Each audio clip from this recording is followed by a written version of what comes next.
कथा कहानी किस्सा के सभी मित्रों को नमस्कार। कहानी सुनने सुनाने की चीज है। अगर कहानी में नया कुछ भी नहीं है तो उसको सुनने में किसकी रुचि होगी। अगर नया ना भी हो तो कहानी कहने का ढंग ही नया हो। आज की कहानी भी कहानी पर ही आधारित है। तो लीजिए प्रस्तुत है अंग्रेजी कथाकार एच मुनरो उर्फ साकी की अंग्रेजी कहानी द स्टोरी टेलर की हिंदी पेशकश किस्सा गो। उस दिन दोपहर बहुत गर्म थी। ट्रेन के डिब्बे में उमस भी कुछ ज्यादा ही हो रही थी। अगला स्टेशन टेम्पल कॉम्प था जो 1 घंटे बाद आने वाला था। ट्रेन के इस डिब्बे में एक लड़की थी, उससे छोटी एक और लड़की थी और एक छोटा लड़का था।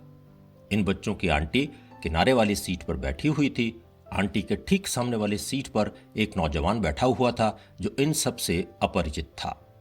छोटी लड़की और लड़के ने पूरे डिब्बे को सर पर उठाया हुआ था। बच्चों और उनकी आंटी के बीच कम ही बातचीत हो रही थी। आंटी का हर वाक्य ऐसा मत करो से शुरू हो रहा था। इसके उत्तर में बच्चे पूछते क्यों। नौजवान फिलहाल चुपचाप बैठा हुआ इन सबको देख रहा था। अचानक आंटी जोर से चिल्लाई, मत करो सिरिल, ऐसा मत करो। सिरिल नाम का लड़का सीट के कुशन को जोर जोर से पटक रहा था। चारों तरफ धूल उड़ने लगी थी। आंटी ने कहा, चलो इधर आओ और खिड़की से बाहर की तरफ तो देखो। लड़का अनमने ढंग से खिड़की के पास आकर बैठ गया। खिड़की से बाहर देखते हुए उसने पूछा, अरे उन भेड़ों को खेत से बाहर क्यों निकाला जा रहा है। आंटी ने जवाब दिया, मुझे लगता है दूसरे खेत में ज्यादा अच्छी घास है। लेकिन लड़के की समझ में यह बात नहीं आई। उसने कहा, लेकिन खेत में तो बहुत सारी घास है। घास के अलावा तो खेत में कुछ और है ही नहीं। आंटी, खेत में तो खूब घास है। आंटी ने कहा, शायद दूसरे खेत की घास पहले वाले से बेहतर है। लड़के ने फौरन सवाल दागा, क्यों, कैसे बेहतर है। लड़के का ध्यान बटाने के लिए आंटी ने कहा, अरे उन गायों को तो देखो। करीब करीब सभी खेतों में गाय और बैल घूम रहे थे। आंटी उत्साह से ऐसे बोल रही थीं जैसे बच्चों को कोई नई चीज दिखा रही हों। लेकिन छोटे लड़के सिरिल ने सवाल दोहराया, दूसरे खेत में पहले खेत से घास कैसे बेहतर है। बच्चों की धमाचौकड़ी और अब तक हुई बातों से सामने बैठे नौजवान के चेहरे पे अप्रसन्नता साफ दिखाई दे रही थी। आंटी भी उस नौजवान को देखकर मनी मन सोच रही थी कि वो कठोर दिल वाला निर्दयी आदमी है। आंटी अभी तक इस बात का कोई संतोषजनक उत्तर नहीं दे पा रही थीं कि दूसरे खेत की घास बेहतर कैसे है। इसी बीच छोटी लड़की ने कविता गाना शुरू कर दिया। On the road of Mandalay कविता की बस यही पहली लाइन उसे आती थी। वो बार बार इसी लाइन को दोहरा रही थी। अपनी कल्पना में मगन वो अपनी साफ और ऊंची आवाज में गाए जा रही थी। नौजवान सोच रहा था कि ऐसा लगता है इस लड़की ने किसी से शर्त लगाई हुई है। शर्त यह है कि कविता की इस लाइन को वो बिना रुके 2000 बार गा सकती है। अगर वास्तव में किसी ने यह शर्त लगाई होती तो वो निश्चित रूप से हार जाता। नौजवान बार बार आंटी और बच्चों की तरफ देख रहा था, इसलिए आंटी को कहना पड़ा, बच्चों चलो इधर आओ, मैं कहानी सुना रही हूं। बच्चे बड़े अनमने ढंग से आंटी की तरफ खिसके। ऐसा लगता था कि वो आंटी की कहानी सुनाने की कला से वाकिफ थे। उन्हें आंटी की कहानियों में बिल्कुल भी मजा नहीं आता था। अपनी आवाज को रहस्यमयी बनाते हुए आंटी ने अपनी कहानी शुरू की। कहानी के बीच में बच्चों ने बार बार चिल्लाकर अपने चिड़चिड़े सवालों से बाधा डालने की पूरी कोशिश की, लेकिन आंटी ने भी हार नहीं मानी। आंटी की नीरस और धीमी कहानी एक अच्छी लड़की की कहानी थी। अपने अच्छे चाल चलन और व्यवहार के कारण इस लड़की के कई दोस्त बन गए थे। क्योंकि ये लड़की बहुत अच्छी थी, इसलिए कुछ लोगों ने उसकी जान उस समय बचाई जब एक सांड ने उस पर हमला कर दिया था। बड़ी लड़की ने सवाल पूछा, अगर वो लड़की अच्छी नहीं होती तो क्या वो लोग उसकी जान न बचाते। ये सवाल उस समय नौजवान के मन में भी कौंध रहा था। आंटी ने जवाब में कहा, हाँ ठीक है, लोग तब भी उसकी सहायता करते, लेकिन वो उतनी तेजी से भागकर उसकी सहायता को नहीं आते जैसे इस समय आए थे। बड़ी लड़की ने मुंह बिचकाते हुए कहा, इससे घटिया कहानी मैंने कभी नहीं सुनी। सिरिल बोला, मैंने तो पहली 2 लाइनों के बाद ही इस कहानी को नहीं सुना। छोटी लड़की ने कुछ नहीं कहा क्योंकि वो तो बहुत पहले ही अपनी कविता की पहली लाइन दोहराना शुरू कर चुकी थी। अपनी चुप्पी तोड़ता हुआ नौजवान बोला, आपको कहानी ढंग से सुनाना नहीं आता है। आंटी अपनी सफाई देती हुई बोली, बच्चों को ऐसी कहानी सुनाना मेरे ख्याल से बहुत मुश्किल है जो उनकी समझ में भी आ जाए और जिसे वो पसंद भी करें। नौजवान ने तुरंत जवाब दिया, मैं आपसे सहमत नहीं हूं। आंटी ने उस नौजवान को उकसाते हुए कहा, तो आप ही क्यों नहीं इन्हें कोई कहानी सुना देते? दोनों ही लड़कियां एक साथ बोली, हाँ हाँ, हमें कहानी सुनाइए ना। उस नौजवान ने कहानी शुरू की।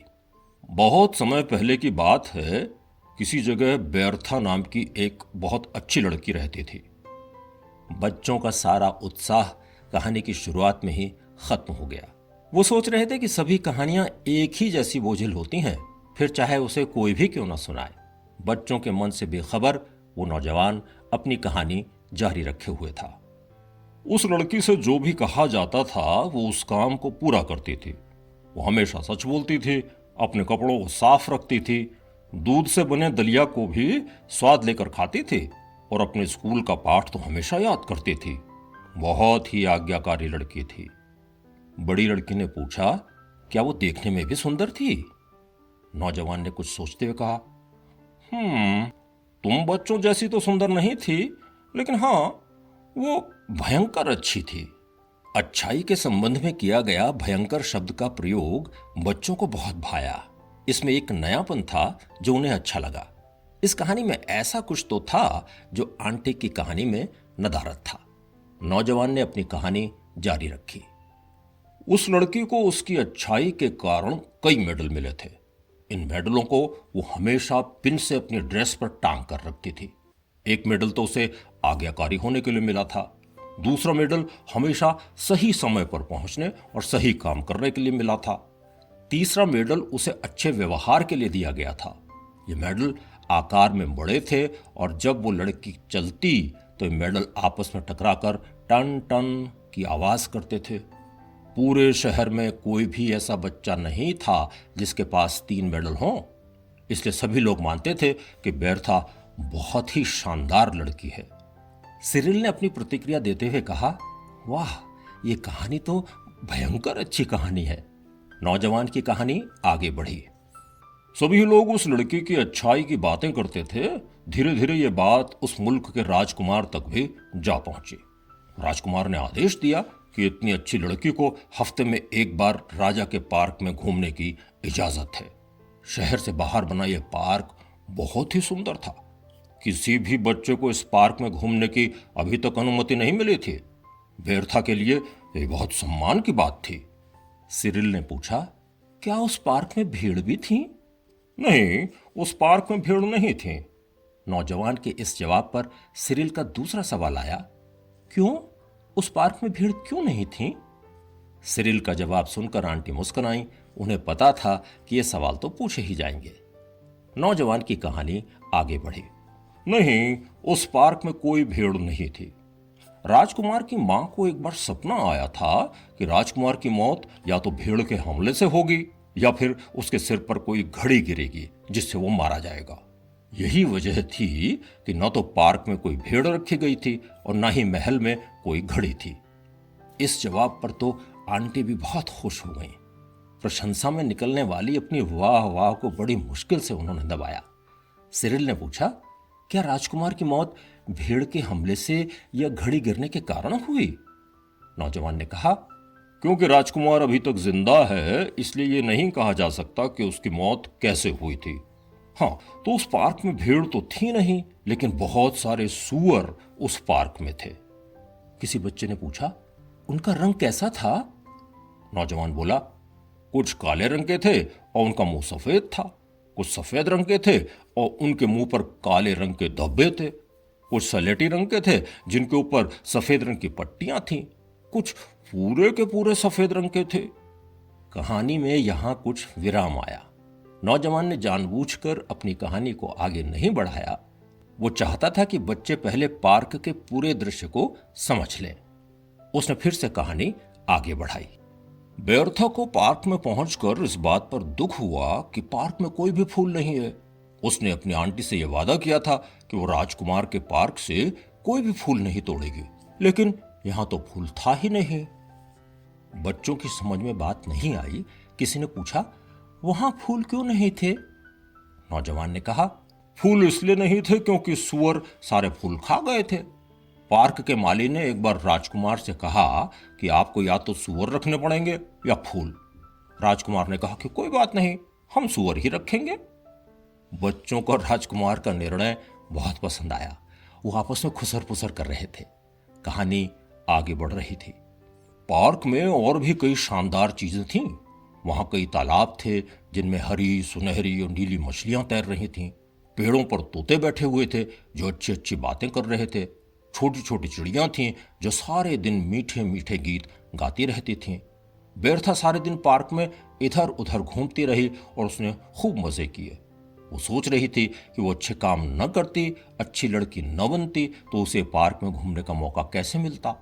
बीच बीच में उसके तीनों मेडल टकराते और टन टन की आवाज से उसे याद दिलाते कि वो कितनी अच्छी लड़की है। बेरथा के दिमाग में ये सब कुछ चल ही रहा था कि तभी वहां एक खतरनाक भेड़िया आ गया। भेड़िया सूअर की तलाश में वहां आया था। बच्चे अब तक कहानी में पूरी तरह से डूब चुके थे। किसी ने पूछा, भेड़िया किस रंग का था? वो पूरा का पूरा मटमैले रंग का था। उसकी जीभ काली थी, पीले सलेटी रंग की उसकी आंखें गुस्से से जल रही थीं। उसकी नजर सबसे पहले बेरथा पर ही पड़ी। बेरथा की साफ सुथरी ड्रेस दूर से ही दिखाई दे जाती थी। बेरथा ने जब देखा कि भेड़िया उसी की तरफ भागा चला आ रहा है तो सबसे पहला ख्याल उसके मन में यही आया कि काश वो इतनी अच्छी न होती, काश उसे पार्क में घूमने की इजाजत न मिलती। वो पूरी ताकत लगाकर दौड़ी। पीछे पीछे भेड़िया भी छलांग लगाता हुआ दौड़ा चला आ रहा था। बेरथा को तभी मेहंदी की झाड़ियां दिखाई दी। उसने झट से खुद को झाड़ी में छुपा लिया। भेड़िया भी वहां पहुंच चुका था। उसकी काली जीभ मुंह से बाहर लटक रही थी। उसकी आंखें अंगारों की तरह लाल हो गई थीं। वो हाफ रहा था। बेरथा की तलाश में वो इधर उधर सूंघ रहा था। बुरी तरह से डरी हुई बेरथा सोच रही थी, अगर मैं अच्छी लड़की न होती तो इस समय शहर में मजे कर रही होती। मेहंदी की खुशबू इतनी तेज थी कि भेड़िया इस बात का अंदाज नहीं लगा पाया कि लड़की कहाँ है। झाड़ियां इतनी घनी थीं कि उसे बेरथा दिखाई नहीं दे रही थी। भेड़िया भी सोच रहा था, चलो अब किसी सुअर को ही मार कर पेट भरा जाए। बेरथा भेड़िए के डर के मारे बुरी तरह कांप रही थी। उसके कांपने से अचानक उसकी ड्रेस पर लगे मेडल आपस में टकरा गए और टन टन की आवाज करने लगे। भेड़िया जाने के लिए मुड़ ही चुका था कि उसे यह आवाज सुनाई दी। जब दोबारा मेडल टकराने की आवाज आई तो भेड़िया समझ गया कि यह आवाज कहां से आ रही है। उसने झाड़ियों में झपट्टा मारा और बेरथा को पकड़कर बाहर खींच लिया। उसने बेरथा को मार डाला और पूरा खा गया। बेरथा के जूते और कुछ फटे कपड़े ही वहां पर बचे रह गए। अच्छाई के तीनों मेडल भी वहीं पर गिरे पड़े थे। क्या कोई सूअर भी मारा गया? नहीं, वो तो सब के सब भाग गए। सबसे छोटी लड़की अपनी कविता अब तक भूल चुकी थी। वो बोली, कहानी की शुरुआत तो अच्छी नहीं थी लेकिन अंत बहुत शानदार था। बड़ी लड़की ने कहा, इतनी सुंदर कहानी मैंने आज से पहले कभी सुनी ही नहीं। सिरिल का कहना था, मैंने जितनी भी कहानियां सुनी हैं उनमें यह सर्वोत्तम है। आंटी ने नौजवान को घूरते हुए कहा, बच्चों के लिए इससे बेहूदी कहानी हो ही नहीं सकती। नौजवान का जवाब था, अब आप चाहे जो भी कहें, लेकिन मैंने बच्चों को 10 मिनट तक बिल्कुल शांत रखा। आपके बस की तो यह बात थी नहीं। अपना सामान समेटकर वो नौजवान टेम्पल कॉम्प स्टेशन पर उतर गया। वो सोच रहा था, अगले 6 महीने तक ये बच्चे लोगों के सामने इस औरत को बेहूदी कहानी सुनाने के लिए परेशान करते रहेंगे।